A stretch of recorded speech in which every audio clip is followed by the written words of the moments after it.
Hello बच्चों, welcome to your channel इसलिए क्योंकि यहाँ पर हम कवर अप करने वाले हैं CBSE board related, 10th board related, 12th board related कुछ इंपॉर्टेंट टॉपिक्स बायो और केमिस्ट्री में जहाँ पर आपको दिक्कतें फेस हो रही हैं। ठीक है, तो हम वही टॉपिक कवर अप करेंगे और बहुत प्रिसाइसली कवर करेंगे। शॉर्ट वीडियोस रहेंगे, वो लॉन्ग बोरिंग जो वन शॉट लेक्चर्स हैं वो आपको देखने को नहीं मिलेंगे, है ना। तो यहाँ पर इंपॉर्टेंट टॉपिक्स हम कवर करने वाले हैं। तो पहला टॉपिक आज जो हम कवर करेंगे इस लेक्चर में वो है न्यूट्रिशन। तो आपका सीबीएसई बोर्ड के अकॉर्डिंग, 10th बोर्ड के अकॉर्डिंग जो पहला चैप्टर देके रखा है बायोलॉजी के अंदर वो देके रखा है लाइफ प्रोसेस, और लाइफ प्रोसेस का भी जो चैप्टर जो टॉपिक आज कवर अप करने वाले हैं वो है न्यूट्रिशन। ठीक है, तो न्यूट्रिशन को से पहले समझते हैं कि लाइफ प्रोसेस क्या होती है। तो लाइफ प्रोसेस बच्चों वो सारी की सारी प्रोसेसेस जो कि किसी भी ऑर्गेनिज्म को जिंदा बनाए रखने के लिए जरूरी होती हैं, उन सारी प्रोसेसेस को हम बोलते हैं लाइफ प्रोसेस। तो इसको रटना कुछ भी नहीं है, यहाँ पर सिंपल यहाँ से मालूम पड़ रहा है जिंदगी। लाइफ मतलब क्या होता है, जिंदगी, और प्रोसेस मतलब वो सारी की सारी एक्टिविटीज जो कि जिंदा बनाए रखने के लिए जरूरी होती हैं या लाइफ के लिए जरूरी होती हैं, उन सारी प्रोसेस को हम बोलते हैं लाइफ प्रोसेस। और जिनमें से एक है जिसे अपन बोलेंगे न्यूट्रिशन, क्योंकि बिना न्यूट्रिशन के ऑर्गेनिज्म जिंदा नहीं रह सकता। न्यूट्रिशन से वो क्या करता है, एनर्जी मिलती है उसको, और एनर्जी उसे जिंदा बनाए रखने के लिए जरूरी है। तो पहली जो लाइफ प्रोसेस हो गई वो हमें पता है वो कौन सी हो गई, न्यूट्रिशन। दूसरी लाइफ प्रोसेस जो हमें कवर करना है इस चैप्टर के अंदर वो है रेस्पिरेशन। अब बच्चों रेस्पिरेशन में क्या होगा कि ये न्यूट्रिशन में जो उसने खाना लिया है ना, इनटेक ऑफ फूड किया है, उसका ब्रेकडाउन होगा। और ब्रेकडाउन किसकी प्रेजेंस में होगा, तो जनरली ऑक्सीजन की प्रेजेंस में होता है। मतलब यहां पर रिक्वायरमेंट होगी किसकी, ऑक्सीजन की। और जब वो फूड का ब्रेकडाउन होगा तो प्रोड्यूस होगी कार्बन डाइऑक्साइड। और ये जो कार्बन डाइऑक्साइड गैस है ये हमारी बॉडी के लिए कैसी होती है, हार्मफुल। तो इसको क्या करना है, बॉडी से एलिमिनेट करना है। मतलब ऑक्सीजन को अंदर लेना है और कार्बन डाइऑक्साइड को क्या करना है, जो प्रोड्यूस हुई हमारी बॉडी के अंदर during the breakdown of food, उसको क्या करना है, बॉडी से बाहर निकालना है। ठीक है, तो यहां पर इस प्रोसेस के अंदर क्या होगा, जब ब्रेकडाउन होगा फूड का तो एनर्जी जनरेट होगी, और एनर्जी जनरेट होगी उसको ऑर्गेनिज्म अपनी day to day life activities को परफॉर्म करने के लिए क्या करेगा, सेव कर लेगा या यूटिलाइज कर लेगा। ठीक है, तो वो हम देखेंगे किसमें, हम रेस्पिरेशन में देखेंगे। मतलब न्यूट्रिशन के बिना भी एक ऑर्गेनिज्म जिंदा नहीं रह सकता, और रेस्पिरेशन के बिना भी ऑर्गेनिज्म जिंदा नहीं रह सकता। इसलिए दोनों ही क्या है, एक इंपॉर्टेंट लाइफ प्रोसेस है। तीसरी जो इंपॉर्टेंट लाइफ प्रोसेस हम पढ़ने वाले हैं इस चैप्टर के अंदर वो है ट्रांसपोर्टेशन।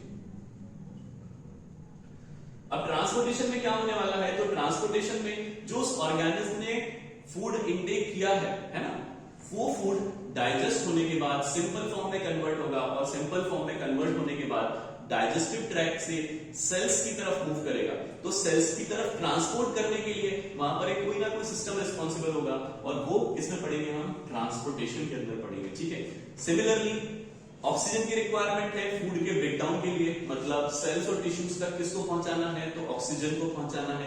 तो मतलब ट्रांसपोर्टेशन में दो चीजों का ट्रांसपोर्टेशन होने वाला है। जो डाइजेस्ट होने के बाद जो सिंपलर फूड जो बना हुआ है, जो सिंपलर फूड है, उसका ट्रांसपोर्टेशन होना है यहाँ पर सेल्स और टिश्यूज तक। और दूसरी चीज जिसका ट्रांसपोर्टेशन होना है वो है ऑक्सीजन। और क्या होगा, जब ये सारी की सारी प्रोसेस हो रही होगी, जो मेटाबॉलिक प्रोसेस हो रही होगी, तो हमारी बॉडी के अंदर प्रोड्यूस होंगे मेटाबॉलिक वेस्ट। और इन मेटाबॉलिक वेस्ट को एलिमिनेट करने के लिए इनको पहुंचाना पड़ेगा। जनरली हमारी बॉडी के अंदर किडनीज प्रेजेंट होती है, जो किडनीज क्या करती हैं, हमारे मेटाबॉलिक वेस्ट को फिल्टर आउट करके और बॉडी से क्या कर देती हैं, बाहर कर देती हैं। ठीक है, तो ये सारे के सारे ट्रांसपोर्टेशन हम डिटेल में पढ़ने वाले हैं। और फोर्थ, जैसा कि हमने बोला कि जब भी मेटाबॉलिक रिएक्शंस होंगे हमारी बॉडी के अंदर तो प्रोड्यूस होगा मेटाबॉलिक वेस्ट, और ये मेटाबॉलिक वेस्ट हमारी बॉडी के लिए क्या है, हार्मफुल। तो इसको क्या करना है, एलिमिनेट करना है, हमारी बॉडी से बाहर निकालना है। तो वहां पर हम पढ़ने वाले हैं एक्सक्रीशन के अंदर। ठीक है, तो मतलब ये चार जो बेसिक प्रोसेसेस हैं ये लाइफ प्रोसेस के अंदर पढ़ने वाले हैं हम, क्योंकि अगर इनमें से एक भी प्रोसेस यहाँ पर नहीं होगी तो ऑर्गेनिज्म जिंदा नहीं रह सकता। ठीक है, तो एक एक करके अपन डिटेल में ये सारे के सारे टॉपिक्स पढ़ेंगे। तो स्टार्ट करते हैं विद न्यूट्रिशन। तो सबसे पहले हम जो पढ़ने वाले हैं आज टॉपिक वो है न्यूट्रिशन। अब बच्चों आगे बढ़े तो सबसे पहले देखते हैं इस वर्ड को, इस टर्म को देखते हैं जिसका नाम है क्या, न्यूट्रिशन। और ये जो न्यूट्रिशन है ये वर्ड से आया जिसको बोलते हैं अपन न्यूट्रिएंट्स। तो पहले समझते हैं कि न्यूट्रिएंट्स क्या होते हैं। ठीक है, तो अगर मैं बात करूं न्यूट्रिएंट्स क्या होते हैं, तो न्यूट्रिएंट्स होते हैं कंपोनेंट्स ऑफ फूड, जो हमने खाना खाया उसके कंपोनेंट्स होते हैं, है ना, मतलब वो खाना किन किन चीजों से मिलकर बना होता है, उन्हीं कंपोनेंट्स को हम बोलते हैं क्या, न्यूट्रिएंट्स। ठीक है, तो बच्चों अगर हम बात करें न्यूट्रिएंट्स के अंदर तो ये कंपोनेंट क्या क्या हो सकते हैं, तो सबसे पहला कंपोनेंट जो होगा वो होगा कार्बोहाइड्रेट। ठीक है, तो जो हम खाना खाते हैं उसके अंदर सबसे इंपॉर्टेंट कंपोनेंट होता है वो होता है कार्बोहाइड्रेट। ठीक है, अब ये जो कार्बोहाइड्रेट है इसका काम क्या होता है, तो ये हमारी बॉडी को एनर्जी प्रोवाइड करता है ना। तो आपने ऐड भी देखा होगा ग्लूकॉन डी का, है ना, तुरंत शक्तिदायक कोई नहीं ऐसा ग्लूकॉन डी जैसा, है ना, ऐसा क्यों, क्योंकि वो क्या कर रहा है, ग्लूकोज है, और ग्लूकोज क्या है, कार्बोहाइड्रेट है, और वो कार्बोहाइड्रेट हमारी बॉडी को क्या प्रोवाइड करेगा, एनर्जी प्रोवाइड करेगा, है ना। और ये एनर्जी कब प्रोवाइड करेगा, जब उस कार्बोहाइड्रेट का ब्रेकडाउन होगा, और ब्रेकडाउन कब होगा, तो अभी मुझे ने देखा था, वो होगा ऑक्सीजन की प्रेजेंस में, तो वो हम पढ़ने वाले हैं कहां पर, रेस्पिरेशन में। ठीक है, तो कार्बोहाइड्रेट बेसिकली किस लिए जरूरी है, क्योंकि जब इसका ब्रेकडाउन होगा तो हमारी बॉडी को क्या मिलने वाली है, एनर्जी। ठीक है, दूसरा कंपोनेंट जो हमारी बॉडी के अंदर, जो हमारे फूड के अंदर होता है उसे बोलते हैं अपन प्रोटीन। प्रोटीन्स को बोलते हैं building blocks of our body. Building blocks of our body क्यों, क्योंकि नए नए सेल्स और नए नए टिश्यूज फॉर्मेशन के लिए जरूरी रिक्वायरमेंट किसकी होती है, प्रोटीन की। तो आपने सुना होगा जो लोग जिम जाते हैं वो क्या करते हैं, अपनी बॉडी के अंदर इंटेक ज्यादा बढ़ा लेते हैं, किसका, प्रोटीन का, है ना। तो अपनी डाइट के अंदर प्रोटीन सप्लीमेंट्स ज्यादा लेने लगते हैं, क्यों लेने लगते हैं, क्योंकि ताकि वहां पर उनका जल्दी जल्दी मसल गेन होने लगे, है ना। मसल गेन के लिए क्या क्या जरूरी है, तो प्रोटीन जरूरी है, इसलिए प्रोटीन्स को बोलते हैं building blocks of our body.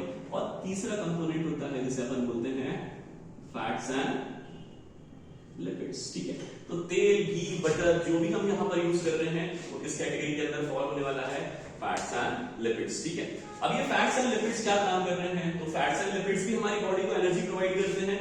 जब हमारी बॉडी को कार्बोहाइड्रेट से एनर्जी की रिक्वायरमेंट उसकी पूरी नहीं होती, तब हमारी बॉडी क्या करती है, इन फैट्स और लिपिड्स का ब्रेकडाउन करती है, और इन फैट्स और लिपिड्स को ब्रेक करने के बाद वो एनर्जी रिक्वायरमेंट को क्या कर लेती है, पूरा कर लेती है। ठीक है, और नेक्स्ट कंपोनेंट्स हम देखेंगे तो वो होते हैं विटामिन एंड मिनरल्स। ठीक है, तो ये जो विटामिन एंड मिनरल्स ये क्या करने वाले हैं, तो ये विटामिन और मिनरल्स हमारी बॉडी को इम्यूनिटी प्रोवाइड करने वाले हैं। तो ये विटामिन और मिनरल्स क्या करते हैं, हमारी बॉडी को इम्यूनिटी प्रोवाइड करते हैं। तो ये सारे के सारे कंपोनेंट्स हैं फूड के, है ना, और इन्हीं फूड के कंपोनेंट्स को हम बोल रहे हैं क्या, न्यूट्रिएंट्स। ठीक है, तो what are nutrients, nutrients are components of food, है ना, which are in the form of carbohydrates which provide energy, proteins, these are building blocks of our body, fats and lipids, these also provide energy in case carbohydrates is not available in our body, then vitamins and minerals ये क्या करेंगे, हमारी body को immunity provide करने वाले हैं। ठीक है, चलो, तो ये सारी की सारी चीजें हमने बात कर ली, तो किसकी बात कर ली हमने, न्यूट्रिएंट्स की बात कर ली। अब आते हैं हम किस पे, न्यूट्रिशन पे आते हैं। ठीक है, तो जिस भी प्रोसेस से एक ऑर्गेनिज्म इन न्यूट्रिएंट्स को ऑब्टेन करता है उस प्रोसेस को क्या बोलते हैं हम, न्यूट्रिशन। ठीक है, तो रटना कुछ भी नहीं है, तो हमको ये मालूम पड़ गया यहां से कि न्यूट्रिएंट्स क्या है, और जिस भी प्रोसेस से एक ऑर्गेनिज्म जो है वो इन न्यूट्रिएंट्स को ऑब्टेन करेगा अपनी बॉडी के अंदर, उस प्रोसेस को हम क्या बोलेंगे, न्यूट्रिशन। ठीक है, तो मेरे ख्याल से क्लियर हो गया होगा कि न्यूट्रिएंट्स क्या होते हैं और न्यूट्रिशन क्या होता है। अब हम नेक्स्ट टॉपिक पे आगे बढ़ते हैं जिसे हम बोलने वाले हैं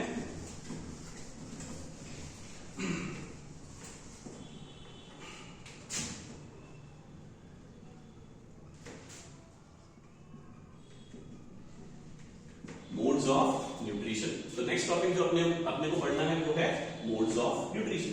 अब मोड्स ऑफ न्यूट्रिशन से क्या समझते हैं, तो मोड्स ऑफ न्यूट्रिशन से हम समझेंगे बच्चों, तो देखो डिफरेंट ऑर्गेनिज्म है, लिविंग ऑर्गेनिज्म एक तरह के तो है नहीं, बहुत सारे अलग अलग टाइप के लिविंग ऑर्गेनिज्म है, और जब बहुत सारे अलग अलग टाइप के लिविंग ऑर्गेनिज्म हैं तो वो जो अपना न्यूट्रिशन ऑब्टेन कर रहे होंगे वो भी अलग अलग तरीके से ऑब्टेन कर रहे हैं। तो कौन सा ऑर्गेनिज्म किस तरीके को इस्तेमाल करके अपना फूड या न्यूट्रिशन ऑब्टेन कर रहा है उसी को अपन बोलते हैं मोड्स ऑफ न्यूट्रिशन।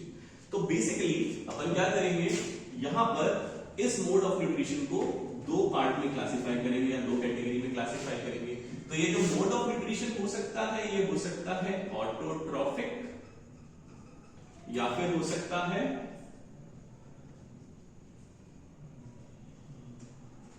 हेटेरोट्रॉफिक। ठीक है, तो अगर हम बात करें सबसे पहले ऑटोट्रॉफिक और हेटेरोट्रॉफिक मोड ऑफ न्यूट्रिशन की, तो पहले समझते हैं कि ऑटोट्रॉफिक क्या होता है। तो बच्चों अपन क्या करते हैं, इस वर्ड को दो पार्ट में डिवाइड कर देते हैं, एक है ऑटो और दूसरा है ट्रॉफिक। ठीक है, बायोलॉजी को जब भी हम टर्म्स से रिलेट करके पढ़ेंगे तो चीजें और इजी होती चली जाएंगी, हमें रटने की जरूरत नहीं पड़ेगी, और रटना है भी नहीं बायोलॉजी के अंदर। तो ऑटोट्रॉफिक की अगर अपन बात करें तो ऑटो मतलब होता है सेल्फ और ट्रॉफिक का मतलब होता है फूड। ठीक है, तो ऐसे ऑर्गेनिज्म जो अपना खाना सेल्फ या खुद बना सकते हैं उनको हम बोलते हैं ऑटोट्रॉफ्स, और वो शो करते हैं कौन सा मोड ऑफ न्यूट्रिशन, तो autotrophic mode of nutrition show करेंगे। ठीक है, तो ट्रॉफिक वर्ड याद रखोगे तो ट्रॉफिक आगे हम जब पढ़ेंगे इकोलॉजी तो वहां पर अवर एनवायरमेंट पढ़ेंगे तो वहां पर हम ट्रॉफिक लेवल के बारे में बात करेंगे। ट्रॉफिक अगर एक बार शब्द याद हो गया, ये टर्म याद हो गया ट्रॉफिक का मतलब क्या हुआ, फूड, तो वहां पर भी हम बात करने वाले हैं ट्रॉफिक लेवल्स की। तो ट्रॉफिक बार बार आएगा तो हमें पता है ट्रॉफिक का मतलब क्या होता है, फूड। ठीक है, यहां पर हम बात करेंगे हेटेरोट्रॉफिक। हेटेरो का मतलब क्या होगा, डिपेंड अपॉन अदर्स, और ट्रॉफिक का मतलब तो हमें पता ही क्या होता है, फूड। तो ऐसे ऑर्गेनिज्म जो अपनी फूड रिक्वायरमेंट के लिए दूसरों पे डिपेंड है उनको हम क्या बोलेंगे, हेटेरोट्रॉफ्स। ठीक है, तो बेसिकली हमने दो ब्रॉड मोड ऑफ न्यूट्रिशन पढ़े, क्या, एक तो ऑटोट्रॉफ और दूसरा हेटेरोट्रॉफ। ठीक है, अब ऑटोट्रॉफ के अंदर देखो बच्चों क्या होगा, जब भी खाना चाहिए या अपन घर पे भी खाना बनाते हैं तो खाना बनाने के लिए सबसे बेसिक रिक्वायरमेंट होती है एनर्जी। तो ऑटोट्रॉफ को खाना बनाना, ये खुद अपना खाना बना सकते हैं, लेकिन खाना बनाने के लिए किसकी रिक्वायरमेंट होगी, एनर्जी। अभी डिपेंड कर रहा है कि वो एनर्जी उनके पास आ कहां से रही, तो वो एनर्जी या तो आ सकती है सनलाइट से, अगर सनलाइट से आएगी तो उनको बोलेंगे अपन फोटो ऑटोट्रॉफ्स। ठीक है, फोटो ऑटोट्रॉफ्स। ठीक है, तो फोटो का मतलब होता है लाइट, ऑटोट्रॉफ्स का मतलब हमको पता है, तो मतलब यहां पर जो एनर्जी लग रही है फूड बनाने के लिए, सिंथेसाइज करने के लिए, वो कौन सी है, लाइट एनर्जी है, इसलिए इनको हम क्या बोल रहे हैं, फोटो ऑटोट्रॉफ्स। और फोटो ऑटोट्रॉफ्स के बेस्ट एग्जांपल्स है क्या, प्लांट्स। ठीक है, नेक्स्ट हम बात करते हैं तो दूसरे क्या है, जिन्हें हम बोल रहे हैं कीमो ऑटोट्रॉफ्स। तो नाम से समझ में आ रहा है, कीमो मतलब यहां पर जो एनर्जी चाहिए खाना बनाने के लिए वो कहां से ऑब्टेन हो रही है, तो केमिकल रिएक्शंस से ऑब्टेन हो रही है।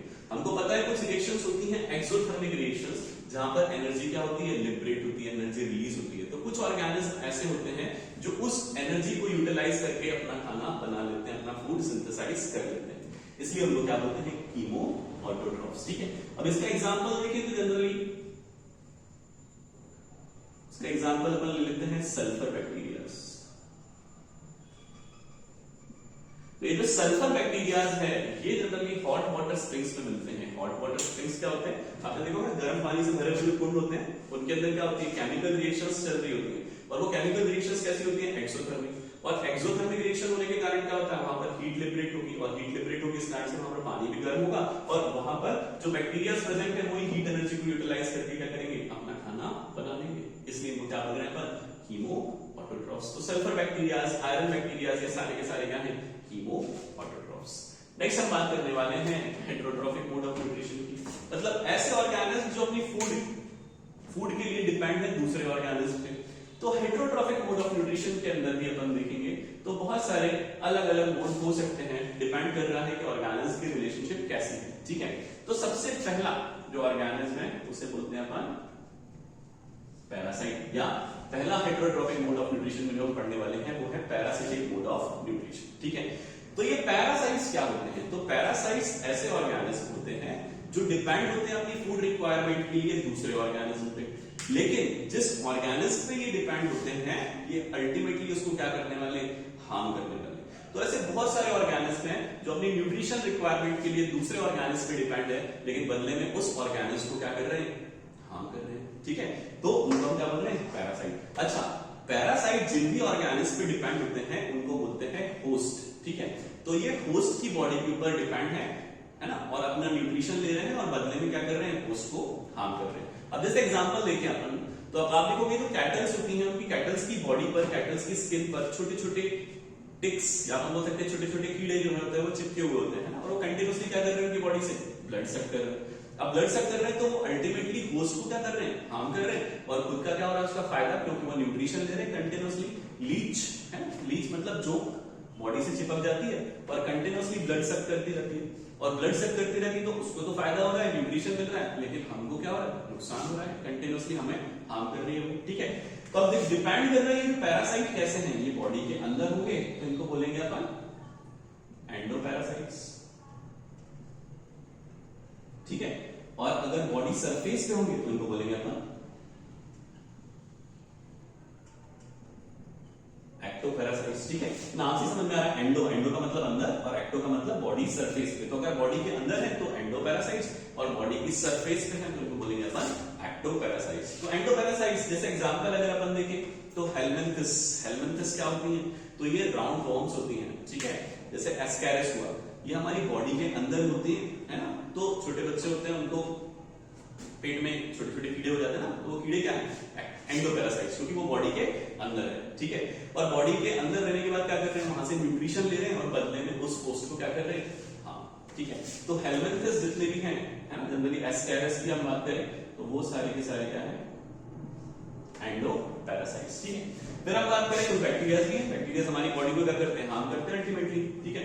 फिर हम बात करें एक्टोपैरासाइट्स हमारी बॉडी की सरफेस पे रहेंगे, है ना, बॉडी की सरफेस पे अटैच रहेंगे, जैसे मैंने आपको बताया टिक्स और माइट्स वो कैटल्स की बॉडी सरफेस पे अटैच होते हैं और कंटिन्यूअसली उनकी बॉडी से क्या कर रहे हैं, ब्लड सक करते चले जा रहे हैं, ठीक है। तो उनको क्या बोल रहे हैं, एक्टोपैरासाइट्स, है ना, जैसे लाइस में होते हैं, है ना, लोग बालक हो जाते हैं, ठीक है। तो अगर हम बात करें तो वो भी क्या है, एक्टोपैरासाइट्स हैं, क्योंकि वो कंटिन्यूअसली वहां पर ब्लड सक कर रहे हैं, उनका तो फायदा, लेकिन उसका क्या है, नुकसान, ठीक है। तो पैरासाइट्स क्या है, ऐसे ऑर्गेनिज्म जो खुद तो फायदे में रहेंगे लेकिन होस्ट का क्या करेंगे, नुकसान करेंगे, उनको हम क्या बोल रहे हैं, पैरासाइट्स, ठीक है। नेक्स्ट हम हेटेरोट्रॉफिक मोड ऑफ न्यूट्रिशन की हम बात करने वाले हैं।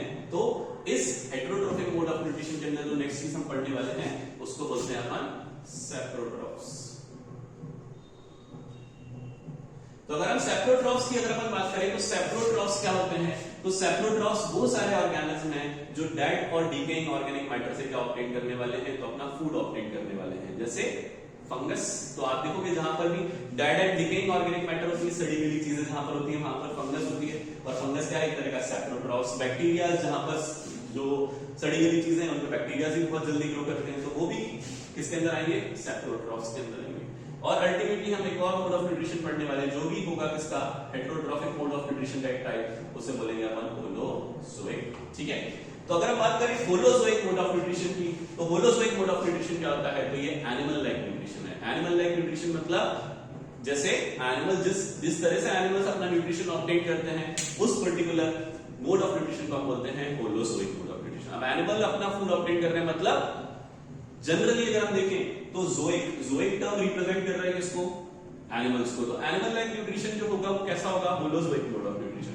और एनिमल लाइक न्यूट्रिशन की अगर मैं बात करूं तो एनिमल लाइक न्यूट्रिशन मतलब first ingestion and then digestion. मतलब एनिमल्स क्या करते हैं, छोटी छोटी पार्ट्स में अपने फूड को ब्रेक करते हैं और उसको इंजेस्ट कर लेते हैं, बॉडी के अंदर ले लेते हैं, और फिर बॉडी के अंदर क्या होने वाला है, उसका डाइजेशन होने वाला है। तो first ingestion and then digestion. तो ये मोड ऑफ न्यूट्रिशन को अपन क्या बोल रहे हैं, होलोजोइक मोड ऑफ न्यूट्रिशन। ध्यान रखना, एनिमल लाइक न्यूट्रिशन कौन सा होने वाला है, तो होलोजोइक मोड ऑफ न्यूट्रिशन होने वाला है। ऐसा क्यों होने वाला है, क्योंकि वो पहले इंजेस्ट करेंगे और फिर डाइजेस्ट करेंगे, ठीक है। तो ये छोटा सा टॉपिक अपन ने कवर करा, न्यूट्रिशन का ओवरव्यू लिया अपन ने, और हमें जो पढ़ना है डिटेल के अंदर वो पढ़ना है एक तो होलोजोइक मोड ऑफ न्यूट्रिशन और दूसरा फोटोऑटोट्रॉफ्स के बारे में पढ़ना है, ठीक है। तो ये दो चीजों को हम डिटेल में लेने वाले हैं नेक्स्ट लेक्चर के अंदर, ठीक है। Please subscribe the channel and stay tuned.